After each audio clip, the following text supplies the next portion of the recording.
Welcome in, ladies and gentlemen, to York Chats, City Chats with the Stache. Joining me today, the one and only City Administrator, Dr. Sue Crawford. Sue, how you doing? I'm doing great. Thanks for having us. This is a wonderful program. We really appreciate the chance to talk about different things going on with the city. Well, I really appreciate you coming in and just giving us an opportunity to know what the city's doing, where it's going. You know, there's so many times when people just have no idea where to go for anything, and they're like, I don't know what the city's doing. I go to work and I go home and there's construction and I get mad at the construction and then that's it. But I like being able to point people in a direction of information. My science teacher from 7th grade had a saying: the second best thing to knowing the answer is knowing where to find it. Good place to find most answers is the city website. There it is. So Absolutely. You do have to take a chance to take a minute to find it and go to it. That's the best place to go get information. Absolutely. What we're trying to do is also get information directly to people. Totally, 100%. And one mechanism we're using for that is notifiers on your phone. So if you have a phone and you use text messages, we can text you. But not too much. We don't text you too much. In fact, you can even just sign up only for emergency text if all you really want to know is that. Very nice. But you do have to go to our website to sign up for that. So go to our website. Near the bottom of the front page, you'll find a place to click to sign up for texts. So you can do that, and then you get text messages for things like snow emergency, road closures, and also you can sign up to get information about library or parks programs as well. Very nice. If you don't want to do that, another way you can get information to come to you on your phone is to go to your app store and look for the City of York app. Okay. It's the one with the balloon icon. So you don't want to go Makes get sense. information about York, Pennsilvania. You know, that's the one that always comes up first is York, Pennsilvania. Exactly. We got to find a way to fix Google. Can we do? We pay somebody? What do we do? Right. So look for the balloon. York, Pennsylvania does not have a balloon. So that's the trick. Not yet. They're fighting us. They're trying to. So look for the app, then get on the app. It won't help you as much unless you're willing to go into your settings and change notifications and turn notifications on. So some of us, I turn those off on most of my apps, right? So in this case, if you want little, messages if something's happening, you will need to go into the City of York app to turn the notifications on, and then you'll get a little thing that looks like a text message occasionally with that information. So that's how to get some information coming your way. Yeah. If you're willing to get text messages or app notifications. Absolutely. Well, it's really good that you mentioned that, especially as we have hit a transition in the weather, haven't we? And we're recording this on Monday when it's raining like crazy, and it's so close to being snow. It's so close to being snow. So let's talk a little bit about what is going to happen when the inevitable snowstorm hits. What is the preparation that York citizens should go through? What information should they be on the lookout for? So that's a very good reason to go now, to either sign up for texts or app notifications so that you do it before the first snowstorm. So also what you will see on our website, we'll put it on the front page now that we're getting close to snow. So what you can find on the front page is information about the priority routes. So if it does snow, what are the streets we clean first? So if you're thinking about how you're going to get to work or whatever, you can see what gets cleaned first. A second thing that you'll see are the rules about parking. If you park on the street, it's very important that you see those rules and know what the rules are about when you have to move your car and those kinds of things. So often, if a snow emergency is declared, it kicks in those rules. So you're not necessarily going to get a phone call saying, hey, you need to move your car. Right. If the snow emergency is declared, then the rules apply in terms of who needs to move their cars. And what our rules now are that once the street is cleared, you can move your car back. Gotcha. So, but you do have to move your car so they can clear the streets. And Those are key things really to see in terms of snow, is where it gets cleared first and what the rules are about when you need to move your car, when you can move your car back. If you have other questions, you could send those questions in and we can try to get other answers as well. We clear the parking lots as well. So several people, it's also important to clear out of those city lots if you happen to just have your car hanging out there for a reason. You want to make sure you get it out of the way so they can clear those city lots as well. Absolutely. And then I know that some new roads have been put in.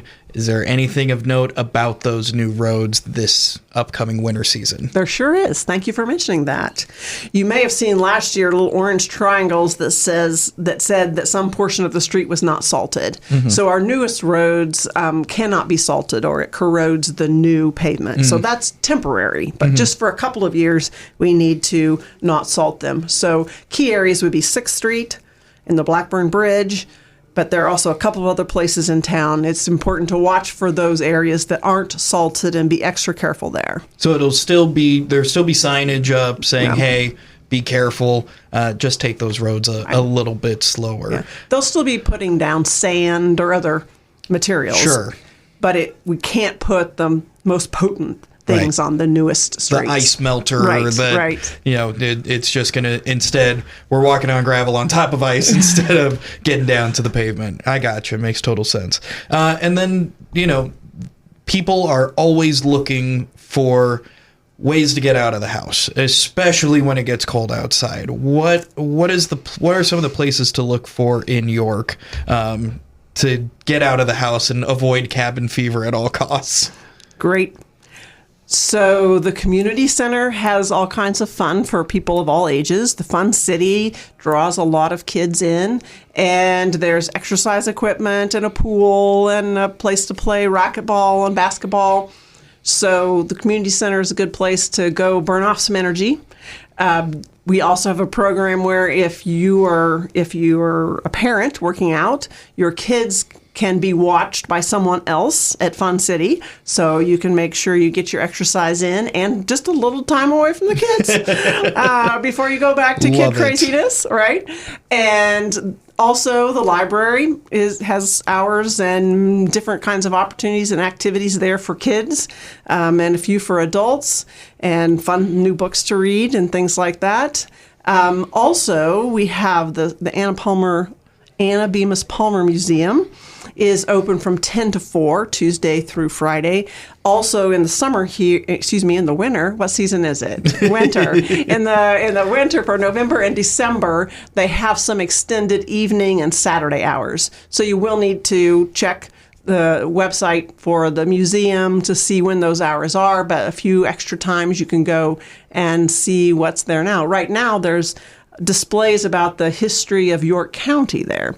Includes all the different communities in York, the city of York, but also all these other communities in York, and some fun displays about the fire department and fun thing that happened at the airport. You'll have to go to the display and find out. Absolutely. Carrie talked a little bit about all of those displays, and Carrie does such a great job with, especially keeping people up to date on what's all going on and whatnot. So that's how to stay sane in York when eventually everything gets to the point where it's like, all right, we can't just go for a walk, can't just go to the park, even though the parks will be available. It's just a matter of how bad do you want it, kind of thing. Oh, goodness gracious. Well, so as we're moving forward, are there any projects that York is really trying to take advantage of, even while the weather is starting to get a little cruddy? Well, one thing about the city is many things that happen you just don't see. Okay. And I feel like one of our most exciting projects that has come out of the ARPA funding opportunity is we have taken advantage of the ARPA funding to replace all of the lead lines in the city. So lead water lines are not great, and everybody's trying to get them replaced. And we decided that would be a great use of the extra money that came through ARPA is to be able to go in and just replace all of them all at once, and to do it at the expense of the city, not require the homeowner to do any of that. And so we have now replaced 136 water lines, lead water lines, and we only have 3 left to go. Oh, so we're hoping to wow. be done by the end of the year. So that is a fun project. Again, not something that's very visible, but something very important. I was going to say, that seems like a thing where you got to dig down Yes. and clear everything out. You're able to, like, how did...